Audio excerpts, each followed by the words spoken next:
Bonjour à tous les passionnés de finance. On veut tous vivre riche, mais il y a une grande différence entre être riche et simplement faire semblant. Il ne s'agit pas de se leurrer. Un tel comportement peut sérieusement nuire à votre santé financière globale. Aujourd'hui, j'ai donc sélectionné quelques vidéos sur ce sujet que tout le monde devrait regarder. Commençons. Arrête de faire semblant d'être riche.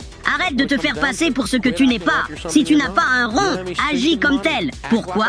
Parce que tu es fauché. Tu gagnes 60, 90 ou 160 par an, mais tu n'as rien. Tu croules sous les paiements, hors de contrôle. Tu te pavanes. Tu te fais passer pour quelqu'un d'important. Au Texas, on appelle ça tout un chapeau et pas de bétail. Arrête ça. C'est le moment de passer à l'action et de dire « ça suffit ». Je suis fatigué d'être toujours fauché. Je travaille trop dur pour être dans le rouge. Exactement. Comme on dit chez les hamsters, toute une fourrure soyeuse mais des joues minces. Au lieu de gaspiller votre dernier sou dans un objet inutile, mieux vaut économiser ou investir pour un meilleur avenir. J'espère que cela ne vous arrivera jamais, les amis, mais restez vigilants.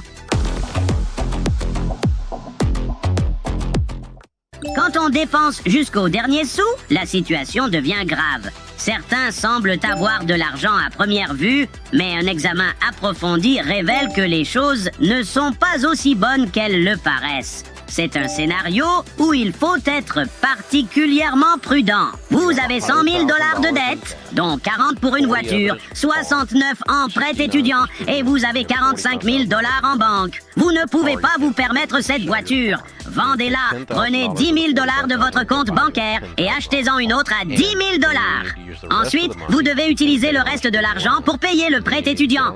Ensuite, il faut se serrer la ceinture. Riz et haricots, c'est tout ce qu'il y a. Budget ultra restreint. Fini la vie de rêve jusqu'à ce que le prêt étudiant soit remboursé parce que le programme fédéral de pardon de prêts étudiants privés est une vraie blague. Voilà une bonne analyse du fond du problème. Investir dans l'éducation peut être une bonne idée, mais comprenez bien les conditions de vos prêts. Et souvenez-vous, amis, même si vous fréquentez des établissements d'enseignement, ne manquez pas nos nouveaux épisodes. Ici, on apprend sur les finances gratuitement. Ravi de vous avoir vu. À la prochaine et rappelez-vous, les hamsters sont puissants. Un pour tous et tous pour un.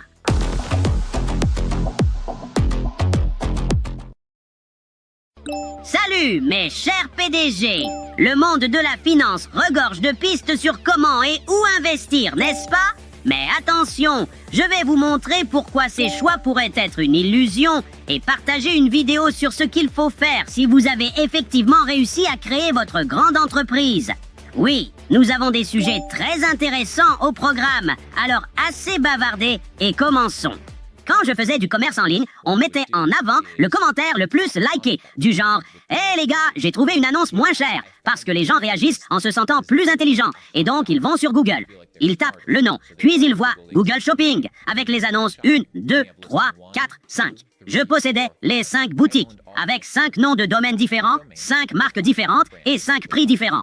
Et ils choisissaient la 5e, qui était la moins chère, et que je possédais. Ah ah, je vous tiens! L'illusion du choix! L'illusion du choix! Vous contrôlez tout, à gauche comme à droite. Et le récit aussi. C'est quoi tout ce complot? Maintenant, je vais commencer à suspecter tout le monde. J'ai l'impression que toutes les noix et graines que j'achète viennent du même champ. Mais bon, si le produit répond à vos besoins, est-ce vraiment important de savoir d'où il vient? Partagez vos pensées en commentaire. Passons à autre chose. Avez-vous déjà pensé, comme moi, que si vous créez votre propre entreprise et gagnez quelques millions, tout roulerait comme sur des roulettes? Écoutons quelqu'un qui l'a fait et qui partage ses réflexions. Quand on n'a pas d'argent, on évite les grosses erreurs. Quand j'ai levé 5 millions de dollars, je me suis dit, je suis riche. Alors, j'ai voulu embaucher des gens de la liste Fortune 500. Mais là, j'ai fait face à la dure réalité. Par exemple, je voulais un plan marketing pour mon produit. J'ai demandé à mon vice-président du marketing et il m'a dit qu'il avait fait des plans pour 30 millions de dollars. Je lui ai répondu que je n'avais que 5 millions et il m'a dit « Jack, je n'ai jamais fait de plan en dessous de 20 millions. » Et là, j'ai compris mon erreur. quand ton entreprise est un modeste tracteur, ne tente pas d'y mettre un moteur de Boeing 747. Peut-on vraiment être un marketeur engagé et générer plus de 20 millions par projet? De quelle échelle parle-t-on? Peu importe, ces idées vous seront utiles. Vous allez cartonner et vous repenserez à cet épisode en embauchant votre gourou du marketing. Suivez nos conseils pour voir grand. À bientôt et souvenez-vous, les hamsters sont puissants. Un pour tous et tous pour un.